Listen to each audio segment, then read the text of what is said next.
If you were a betting man or woman, because, women, we got 15% of our subscribers is women. Hello, ladies. 5 or 10 years, which token will have the higher market cap? Which will be more valuable, Ethereum or Bitcoin? What you say? I said whoever threw that paper, your mom's a hoe. What's going on, beautiful people? It's your boy Lando Says. Hope that was inappropriate. I'm sorry, kids. I'm sorry. Hope all is well. I'm Lando Says. I'm having a good day. I'm sorry. I'm goofy today. We're talking about Ethereum and Bitcoin. We're going to look at the price of both of them because both are going up. Whole crypto market is looking great. And my thing, I was just thinking today, I'm like, for the last month, the last week, last few days, Ethereum been overtaking Bitcoin, and everybody's talking about the merge and ETH 2.0, and it's like, hey, can that be something that can literally overtake them? So we're gonna look at the numbers, we're gonna do all the good stuff, but before we do, respond to that comment or that question I asked you in the comments, hit the like button, subscribe button, sit back, relax, and let's get to the video. Black rose, black rose. Black rose, black rose, black rose in the sky. Black rose, black rose. Black rose, black rose, black rose in the sky. Black rose, black rose. Black rose, black rose, black rose in the sky. Bienvenidos, Hayenquela. Welcome back, beautiful people. It's your boy Lando Success. Unfortunately, I'm not in my original studio because I am moving soon. Hopefully, we get this crib sold. And but we trapping out here in these streets. Might as well. So let's first start with ETH, right? And let's refresh it. And actually, we can first look at them both on a coin market cap before we do anything. Well, it would be nice if I could spell coin. Even coin is up in the stock market. Whole market cap is up 4% right now. You see trending is ETH. Let's go see what's going on. So in the last 7 days, 11% versus 3% market cap. So you got ETH market cap is at 210 billion of those things, and you got Bitcoin is double that. Bitcoin is 455, over double that. Now the volume is a lot closer than you expect. That's 27 billion versus 39 billion, 12 billion away. So you have the coin circulation. You have 19 million Bitcoin, while you have 121 million ETH. So the battle begins. All right. So on the last day, last hour, ETH is up in the green. The last day is up 8%, and it's probably going to be better to look at this on crypto.com because they go back 3 months, 6 months, and you got more options. So we're switching it up. If you guys don't have crypto.com, click the link in the bio and get signed up. Get you some free crow when you do some staking. So last day up 8%, which is great. And you see the last week is up 11%. And you see we had that big old dip where ETH went all the way down to about 3,300, 1,300. And, we was uncertain because everything going on with the Fed, we didn't know with earnings. Everybody was very, very bearish, and the market completely flipped and did the exact opposite. Now, this is the difference. The last month, it's up 49%, close to 50%, probably be at 50 by the time this video is over. Now, this is when you see the drop. The last 3 months is down 38%. The last 6 months is even more, up with 36%. So not too bad. And the last year is down 29%. And you see the growth over the whole time of everything is right there. Now let's look at good old Bitcoin price.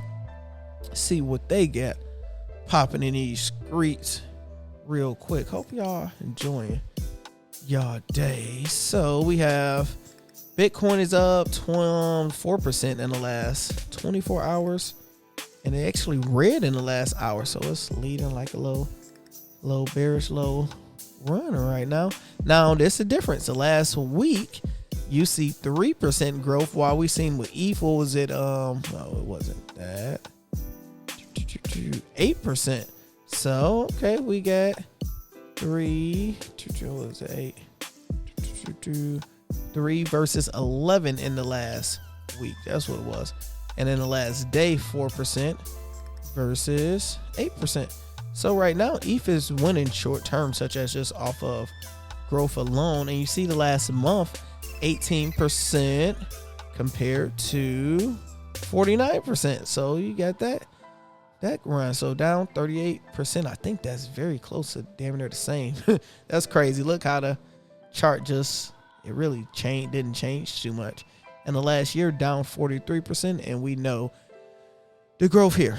So next, I want to focus on the volume. Now we can switch back over to Coinbase. That's a good thing. You want to have multiple options to be able to look at your cryptocurrency. So let's see the volume first of ETH. And right now, it's at 30 billion. So this basically means it's the total dollar value of all transactions for this asset over the past 24 hours. We also show the percentage change in volume compared to the previous 24 hours. Okay, so you see it is up 53% from the previous. So people is buying, selling, trading, doing a lot of activity. This is good. 30 billion is a lot of money. Typical hold time is 105 days, so over 100. People is buying, hold it.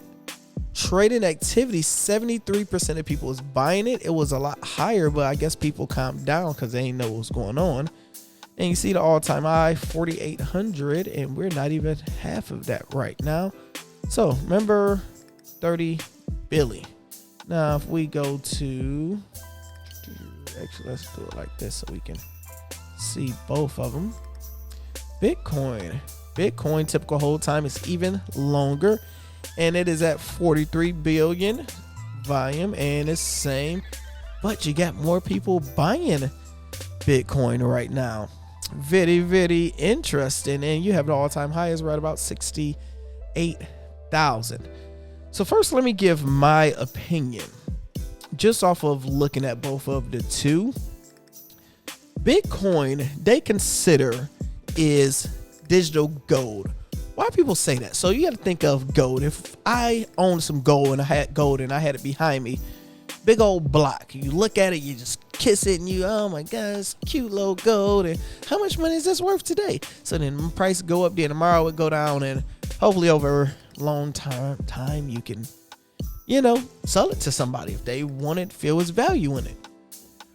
That's Bitcoin. But the problem is it's not tangible. It's nothing you can physically feel and you can hold and you can rub. It's just on a computer screen that you just see. That goes up and down. At least when you buy stock market, you can buy stock in McDonald's and you can physically go to McDonald's and be like, oh, somebody just bought something, so it helped my shares. Mentally, you can kind of do that. Now, with Ethereum, you have more use cases for it. So yes, it's not as big as that digital gold, but it have more utility where you can use it on everyday things. You're not using Bitcoin for anything. When the last time you used Bitcoin? You don't really spend it at a store. It's just digital gold. But Ethereum, you use it 7 days out the week. If you are involved in NFTs, hey, you get gas fees, give ETH their cut. And even if you look at Ethereum for what they do, and I'll say that at the end. I'll save the good stuff at the end. All right, so you're looking at both prices and you're seeing exactly what they're doing. So let's look at the coin circulation. Now, with Bitcoin having 19 million coins, so for people that don't understand, this is as many coins do they have to give. Say they have 20 million that they're going to give out in total in the next 100 years, and it's just going to slowly keep on printing them. Let's just say it like that. Once you get those 19 million, that's it. They're going to spread it out where you can always keep on getting some, but really it's not a lot. 19 million. If you got 19, millionaires, just say, hey, let's go ahead and grab a Bitcoin each. You get a bunch of millionaires, grab some Bitcoin, and price can completely go up. That's why you see it 23,000 versus you see certain coins that have such a smaller price, like a Cardano. Cardano, amazing product, amazing all this stuff, but their circulation is 34 billion ETH, so it's a big difference when you have that, because it will definitely affect the price. So if you go to ETH, their difference is what happened to my ETH. We just pull up another one. That's the thing when you do Coinbase, you can't do tabs. You have to do this, then another whole thing pop up. So on ETH, you see 122 million. So you have more circulation, but this is it. It's not no more getting printed out or anything. This is literally it. What you see is what you get. And that's why you have a smaller price, but you have more of an upside, more utility. So overall, in my honest opinion, I believe short-term Bitcoin is going to win because people want to see Bitcoin hit 100,000. People want to see Bitcoin hit $1 million. That's what people want to be in. They just want one Bitcoin. Ethereum, once it hit 10,000, that's when excitement will go, where people will be looking at it for it to hit 100,000 and $1 million and stuff like that. So short term, I completely give it to Bitcoin. 10 years, I 100% give it to ETH, because ETH is not too far away. And you got to think, once they do the merge thing in September, when you have proof of staking, it's just more beneficial to everybody. So if you're a validator, it's like, yo, we're going to give you a staking reward from having ETH. Orlando, if you have ETH in your wallet, let's say we give you 8% APY versus Bitcoin, you ain't really getting nothing. Where do you think people going to put their money at? So I believe that's what's going to happen long term. Let me know what y'all thoughts. We got a good run going on. Make sure you leave a comment, hit the like button, all that type of stuff. Check the stuff in the descriptions. Get you some free stock, get you some crypto. I'm Lando. So I'll talk to you guys later.